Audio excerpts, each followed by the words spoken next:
What's up everybody, my name's Pippin Henderson. Thank you ever so much for joining me. In this tutorial we're carrying on from Holz drums and we're going to be looking at the snare, so stick around.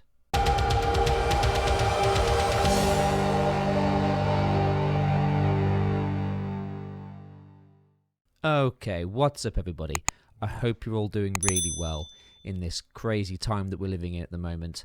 We're going to be looking at the snare in this video. We looked at the kick drum in the last one and I thought we would sort of carry it on, and the next one down in this session is the snare.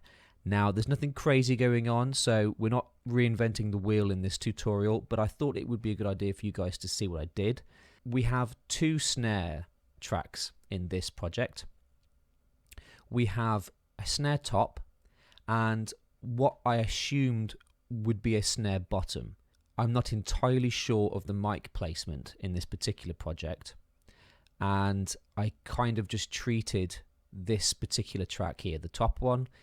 We're looking at the two yellow tracks if you weren't aware. I've made them bigger so to make it easier for you guys to see. The top one I've treated as a snare bottom. So what I've done, I tell you what, before we do anything, I'm going to let you listen to what it sounds like before I did anything. So this is what it sounded like.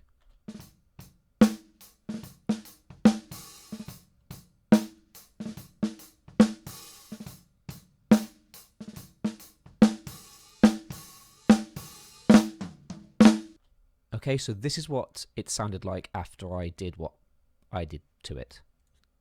Here we go.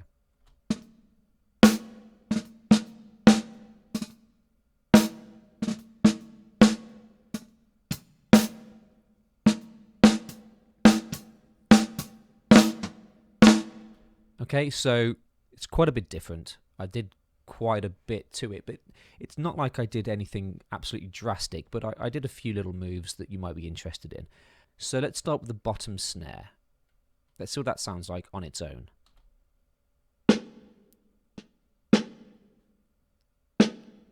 Okay, so what I've done really is I've used a Q3, and all this is doing, I could have used a Q2 really, I don't know why I used a Q3, but what I did, I think I was wanting the extra band to see if I needed a boost or a cut in the mid range. I wasn't quite sure, but all I ended up doing was doing a low and high pass filter. Literally, the high pass is literally just getting rid of any mud that might be there. It's at 54. It's a very gentle slope as well, so it's nothing too drastic. And then the low pass filter is pretty much the same thing. I didn't want any of those top end frequencies to get in the way of the snare top, so I rolled some of those off as well. There's nothing too drastic going on there. We've got quite a drastic gate, and I think I just copied this. Yeah, it's the same gate. It's exactly the same gate. I copied it from the snare to the snare top. It's quite drastic because there is quite a lot of bleed on these snare mics, and I didn't want there to be any bleed in the overall drum track, so I needed to clean up that audio a little bit. Well, I say a little bit, quite a lot actually. Yeah, I mean it is quite a drastic one, but I'm not losing any of the snare sound, so I'm only really losing the background or the bleed of the other drum kit, so it works well. And then the only thing other that I did that on this snare was I added a VEQ3. I love this equalizer. It's fantastic. It's modelled after the 1073, and it has a really nice. It's not overcomplicated. Every time you turn a knob, it works. So that's why I like it. It's not, you know what I mean? It's not trying to be fancy. It is what it is, and it sounds fantastic. Obviously, I've left the high pass filter alone because we've already done that. What I've done is I've added a little bit of 220. I say a little bit. It's about 7 dB of 220, and that's really where the body of the snare is sitting. So I needed a boost there, and I think that's it. Yep, that's literally all I've used it for. Is just to give that 220 boost. I particularly used this. I mean, I could have used any EQ, to be fair, because all I'm doing is boosting 220. This I just happen to know it has a 220 setting, and it just has a really nice sound to it. And I'm just quite biased with the 1073 EQ. My dream is to get the Sheps 73, the Andrew Sheps plugin. It looks absolutely divine one day. To be fair, I think it's on sale at Waves at the moment, so I might have a look. So that's literally all I'm doing with the snare bottom. Nothing drastic at all. And then if we move on to the snare top, like I said before, I've used the C1 gate. It's exactly the same gate, so don't have to talk too much about that. And then I've got another Stephen Slate plugin. And this, to be fair, I'm just using because I like this EQ. For no other reason. I could use any EQ. You could use any EQ. It's not about the tools. Okay, let me just stress that. It's not about the tools that you're using. You could use stock plugins with whatever DAW you're using. Do you know what I mean? So I'm just using this because I have them to hand and I like the look of them. It's pretty much it. I mean, it has a nice sound to it, but you can achieve exactly the same sound with whatever plugins you have, trust me. So yeah, I've got a 7K, I've got quite a lot. Yeah, an 8 dB boost at 7K. And that all that's doing is giving me some air and giving me the top end. As opposed to, I mean, it is quite drastic. It needed a big lift because the snare top's job is it's the opposite of the snare bottom. It's to give clarity. It's to get that crack of the snare, and so you need it to be bright. And I just found that at 7K, that's where that energy was coming from. So I boosted that quite a bit. I think we have well, I know we do. I know we have we do. We have a snare bus. What am I doing here? Boosting the signal. I'm using a limiter. That's pretty much it, guys. Yeah. And then with the snare bottom.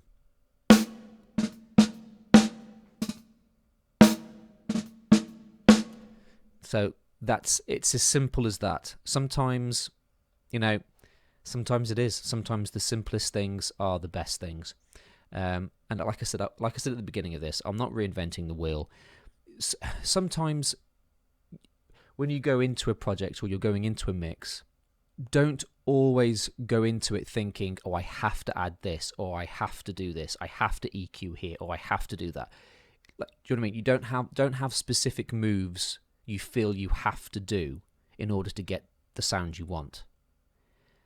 There's no rule. There is no specific method you have to do to get a good snare sound, or to get a good guitar sound, or a good kick drum sound.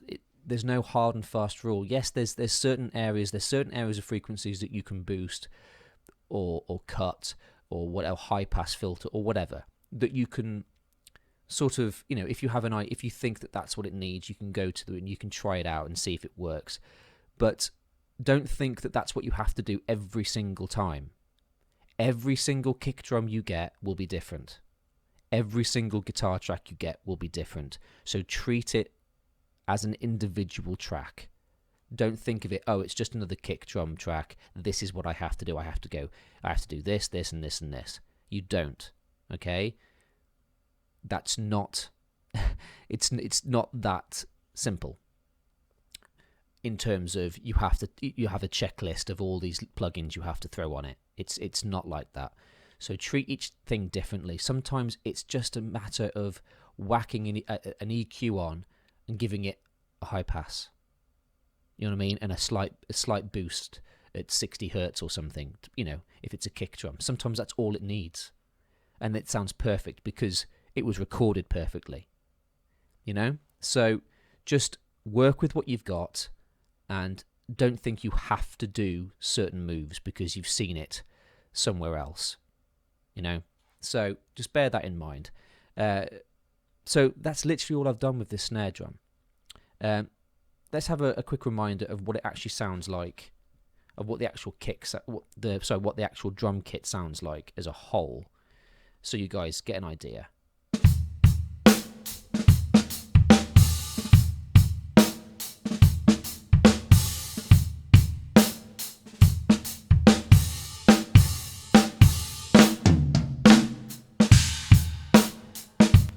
Okay?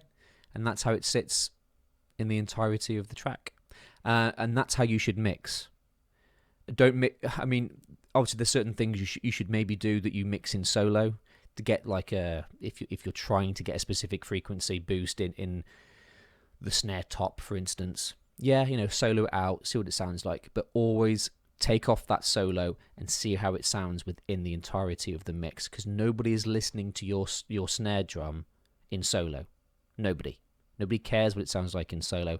That's the best thing I ever learned from Andrew Sheps. He's easily one of my favorite mixers, primarily because he now only mixes in the box, so I sort of relate to him in that sense, because that's all I do. I don't have any outboard gear or anything. And that's his thing. He keeps saying that. Nobody is listening to nobody cares what your tracks, what your stems sound like soloed. Nobody cares. So don't mix soloed all the time. Okay? Reference how that sounds within the entirety of the track, and you're going to get a much better idea of how it sounds. So yeah, that's literally it for this one, guys. We'll move on to the other things. We've got some rack mics and some overheads and a floor tom. So we're going to go into all that as well. So yeah, thank you guys for watching. Thank you guys for the support. If you have any suggestions, please leave a comment. If you have any suggestions for future videos, please leave me a comment also. I hope you guys are staying safe. It's a crazy time we're living in at the moment. So please look after each other. Don't panic, and just keep creating. Okay, keep yourselves busy. If you are staying at home, keep yourselves busy. Keep yourselves occupied.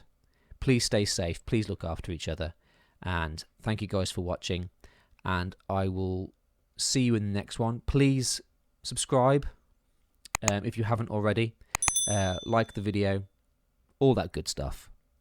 Oh, and if you've noticed a bit of a change in my voice in this tutorial, it's because I was so excited.